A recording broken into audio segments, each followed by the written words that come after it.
One day সিরিজের আগে আমরা যারা মোটামুটি ক্রিকেট নিয়ে কথা বলি কিংবা অতি ভালোবাসে যারা বাংলাদেশের ক্রিকেটকে, যে দর্শকরা, অতি আশাবাদী দর্শকরা, যারা এক্সপেক্ট করছিল যে অস্ট্রেলিয়াকে যদি বাংলাদেশ একটা ম্যাচও হারাতে পারে সেটাই বাংলাদেশের জন্য বিশাল অর্জন হয়ে যাবে, এবং যারা বলার চেষ্টা করছিল যে বাংলাদেশ সিরিজ জিততেও পারে, ভয়াবহ চান্স রয়েছে। আগের তিনটা সিরিজে বাংলাদেশ দল তিনটা গুরুত্বপূর্ণ শক্তিশালী প্রতিপক্ষের বিপক্ষে জয় পেয়েছে।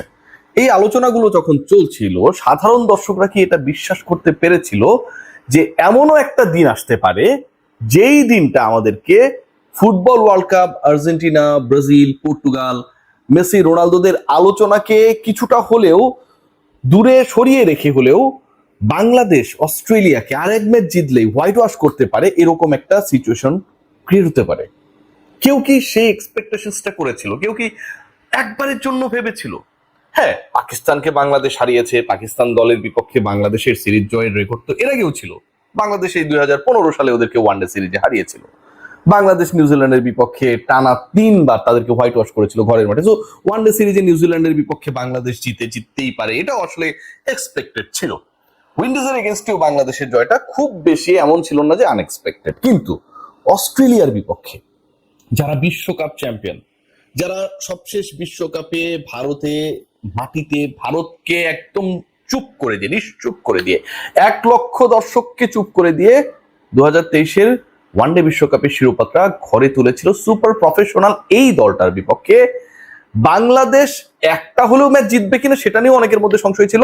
আর হোয়াইট ওয়াশ এই কথা যদি সেই সময় বলা হতো, যেই বলুক না কেন, যত আশাবাদী বা যৌক্তিক মানুষই বলুক না কেন, অন্যরা সবাই তাকে বলতো পাগল।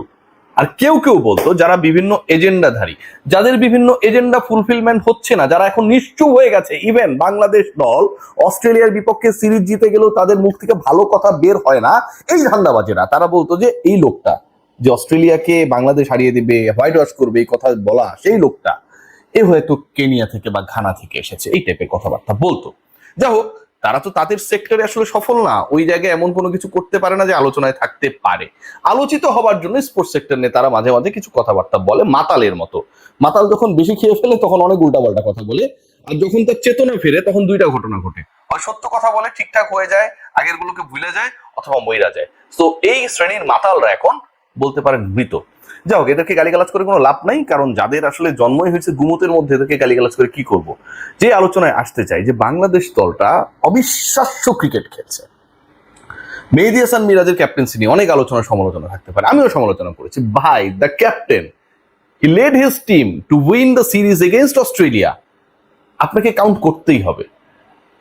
মাঠে গতকালকে যে ঘটনা ঘটেছে, মিরাজ কেন 40তম ওভার পর্যন্ত আসলে মোসাদ্দেককে অপেক্ষায় রেখেছিলেন, ডেফিনেটলি এটা নিয়ে ক্রিটিসিজম হচ্ছে, এটা নিয়ে মিরাজের সাথে সরাসরি কথা হলে আমিও জিজ্ঞেস করবো। কিন্তু মাঠে যে ঘটনাটা গতকাল ঘটেছে, যেভাবে বলের আঘাত মাথায় লেগেছে, উইথিন 5 মিনিটসের মধ্যে 2বার বমি করেছে। আমরা যারা মাঠে ছিলাম, টেলিভিশনে যারা খেলা দেখছিল, সবারই আসলে কিন্তু মন খারাপ হয়ে গেছিল যে আসলে এইভাবে তো আসলে একজন ক্রিকেটারকে নিয়ে আমরা অনেক আলোচনা করতে পারি। দর্শকরা অনেকে ভুয়া বলছিল ওই সময়টা, মিরাজ যখন ব্যথা পেয়ে বসে পড়েছিলেন, সেই দর্শকরাও নিশ্চুপ হয়ে গিয়েছিলেন যখন তিনি বমি করছিলেন। তারপরে তিনি সেখান থেকে উঠে দাঁড়িয়েছেন, বলেছেন না, আমি মাঠ ছাড়বো না, কারণ নতুন ব্যাটার এলে অস্ট্রেলিয়ার বোলিং ডিপার্টমেন্ট নতুন করে প্রেসার ক্রিয়েট করতে পারে, so I have to be there. ছক্কা মেরে ম্যাচ শেষ করে হসপিটালে চলে গেছেন। এই যে বাংলাদেশ, এই যে সৌম্য সরকার, যেই সরকারটা এমন এক সরকার, পৃথিবীতে এত ক্ষণস্থায়ী সরকার মনে হয় না কোনো রাষ্ট্রে কখনো হয়, কিন্তু বাংলাদেশে হয় সৌম্য সরকারের সরকার। তিনি কখন আসেন, কখন যায়, কখন তার পতন ঘটে, কখন তার সরকার রুল করে, এটা সৌম্য সরকার এবং প্রিয়ন্তী তার ওয়াইফ, তারাও আসলে কনফিউজ যে তারা কখন ক্ষমতায় থাকবেন, কখন রুল করবেন, আর কখন বাদ করে যাবেন, কখন বিরোধী দলে থাকবেন, কখনো কোনো দলে থাকবেন না। তিনি যে চান্স পেলেন, প্রেশার সিচুয়েশন, সাইফকে আউট করে দেওয়া হয়েছে, সেই জায়গায় সৌম্য সরকার, আমরা কন্টেন্ট বানাচ্ছি, আমরা বলছি সৌম্যকে ফেরাতে হবে, সৌম্যকে ফেরানো হলো। ওই ম্যাচটাই খারাপ করলে আবার পরের ম্যাচে বসিয়ে দেওয়ার একটা সুযোগ থাকবে, অস্ট্রেলিয়ার বিপক্ষে খেলা, বাংলাদেশের সুযোগ রয়েছে, এই ম্যাচটা জিতলে সিরিজে জিতে যাবে, এরকম একটা সিচুয়েশনে সৌম্য সরকার রুল করলেন। তার ওই 42 রানের ইনিংসটা বাংলাদেশের জয়ের ভিত্তি রচনার ক্ষেত্রে একটা বড় রোল প্লে করেছে, কারণ নাজমুল হোসেন শান্ত তিনি নাম্বার 3-তে ভালো খেলবেন, এটা নিয়ে না আসলে খুব বেশি কারো ডাউট থাকে না, আসলেই নেই। মাঝখানে তিনি কয়েকটা ইনিংস খারাপ খেলেছেন, বাট সেটা তার ব্যাট পেস গেছে। নাজমুল শান্ত ভালো খেলবেন যেই প্রতিপক্ষই হোক ওয়ানডেতে, কিন্তু প্রথম উইকেট পড়ে যাবার পরে মাঝখানে গ্যাপ পড়া, 3 নম্বরে ব্যাট করা, আউট অফ ফর্ম বলা চলে, এরকম একজন ক্রিকেটারকে আপনি আবার ইন করাইছেন। সে ভালো খেলবে এবং সেই ক্রিকেটারের নাম সৌম্য সরকার, যে কখন ভালো খেলবে নিজেও জানে না। সবাই চাপে ছিল, সৌম্য সরকার কায়দা মতো জায়গা মতো ভালো খেলে, সৌম্য সরকার খেলে দিয়েছেন। ওই যে 86 রানের partnership, that actually played a very very significant role বাংলাদেশের সিরিজ জয়ী ম্যাচটাকে নিজেদের করে নেওয়ার ক্ষেত্রে। বাংলাদেশের এই দলটা না অসম্ভব সুন্দর, অনবদ্য।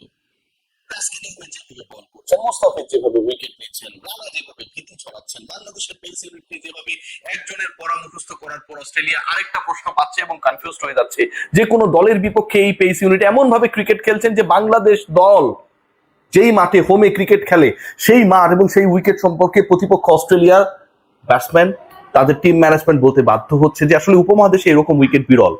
উপমহাদেশীয় কন্ডিশনে এখানে পেস থাকবে, বাউন্স থাকবে, এরকম উইকেট আমরা এক্সপেক্ট করি না। বাংলাদেশ সেই উইকেটে খেলছে। ইভেন পাকিস্তান, যারা এরকম বাউন্সি উইকেটে তাদের ঘরের মাঠে বেটার পেসার থাকার পরেও তারা যেটা দাবি করে খেলা সাহস পায়নি, অস্ট্রেলিয়াকে তারা সিরিজ হারিয়েছে স্লো অ্যান্ড লো উইকেটে। সো এই বাংলাদেশ দল, এই বাংলাদেশের টিম ম্যানেজমেন্ট আমার কাছে মনে হয় অসাম। লাস্ট সিরিজেও বাংলাদেশ ঠিক একই জিনিস অ্যাপ্লাই করেছিল। টেস্টে বাংলাদেশ যেই ধরনের উইকেটে খেলেছিল, বাংলাদেশ হোমে টেস্ট খেলতে গিয়ে এরকম উইকেট, মিরপুরে 5 দিনে গড়ানো ম্যাচ, সেখানটায় রেজাল্ট হচ্ছে লাস্ট ডেতে। কবে হয়েছিল, কিভাবে হয়েছিল, সেই আলোচনা করতে গেলে গবেষণার দাবি রাখে, কিন্তু হয়েছে, হচ্ছে। বাংলাদেশের batting department, they are more comfortable with the pace unit. Pace attack, প্রতিপক্ষের পেস অ্যাটাক বাংলাদেশের জন্য যত বেশি ভয়ঙ্কর হবে সেটাকে তারা ওয়েলকাম করছে। বাংলাদেশের team management, they have the full confidence on those cricketers যারা আসলে বাংলাদেশের পেস ডিপার্টমেন্টকে ভরসার জায়গায় নিয়ে গেছে। তাসকিন প্রথম বলেই প্রথম ওভারে উইকেট নিচ্ছেন, কন্টিনিউয়াসলি একই কাজ করছেন। মুস্তাফিজ তার ফেলকি দেখাচ্ছেন। মুস্তাফিজের বল ডানহাতি ব্যাটারদের ক্ষেত্রে বাইরে চলে যায় সুইং করে, এখন সেটা ভেতরে ঢুকছে। বাঁহাতিদের ক্ষেত্রে মুস্তাফিজুর রহমান যখন বল করেন সেটা হচ্ছে বাইরে চলে যেতেছে, যেটা সাধারণত ভেতরে ঢুকতো। এই যে ভেরিয়েশনস গুলো, নাহিদ রানা কন্টিনিউয়াসলি 145 প্লাস স্পিডে বল করছে, প্রতিপক্ষের বিপক্ষে যেভাবে স্লেজিং করছে দেওবঙ্গি, দেখে যেন মনে হচ্ছে যে Nahid Rana is playing for Australia. Bangladeshi বংশোদ্ভূত ক্রিকেটার হিসেবে অস্ট্রেলিয়া খেলছেন। দলে না থাকা ক্রিকেটার কতজন রয়েছেন যারা কাউন্টি খেলার জন্য ক্যাম্পে চলে গেছেন, হাসান মাহমুদের মতো বাংলাদেশের স্কোয়াডের বাইরে থাকা। যেখানে ক্রিকেটার বিশাল নেম, বিগ নেমস নেই, পঞ্চপাণ্ডব নেই, কিন্তু আশা রয়েছে, কনফিডেন্স রয়েছে, প্রতিপক্ষকে না গুনার মতো গাটসি মনোভাব রয়েছে। এই মনোভাবটাই এই দলটার আমার কাছে মনে হয় সবচেয়ে বড় শক্তির জায়গা। whenever you will have attitude that can destroy your enemies. ফুটবলে দেখেছিলাম না, জিনেদিন জিদান, ডিয়েগো ম্যারাডোনা, তারা জাস্ট প্রতিপক্ষের জন্য পুরো দল ছাপিয়ে একলাই একক প্রতিপক্ষ হিসেবে আবির্ভূত হয়েছিল। বাংলাদেশ দলটার প্রত্যেকটা ক্রিকেটার যেন এক একজন জিদান ম্যারাডোনার মতো অ্যাটিটিউডওয়ালা ক্রিকেটার, যে দল অস্ট্রেলিয়াকে হারাতে পারে, যেই দল এরকম সিচুয়েশন ক্রিয়েট করতে পারে যে অস্ট্রেলিয়া বাংলাদেশ থেকে হোয়াইট ওয়াশ হয়ে ঘরে ফিরবে, এবং এই রেজাল্টের কারণে অস্ট্রেলিয়া যে কতগুলো পরিবর্তন আসবে, কতজন বাদ পড়বে, কত কোচিং স্টাফ বাদ পড়বে, কত ধরনের ঘটনা ঘটবে, ইংলিশ পত্রিকাগুলো অস্ট্রেলিয়াকে কত ভাবে হেয় ব্যঙ্গ করবে, সেটাও কিন্তু একটা বিনোদনের খোরাক হবে আমার কাছে মনে হয় আফটার দ্য 14th জুন। সবাই ভালো থাকবেন, টেক গ্রেট কেয়ার।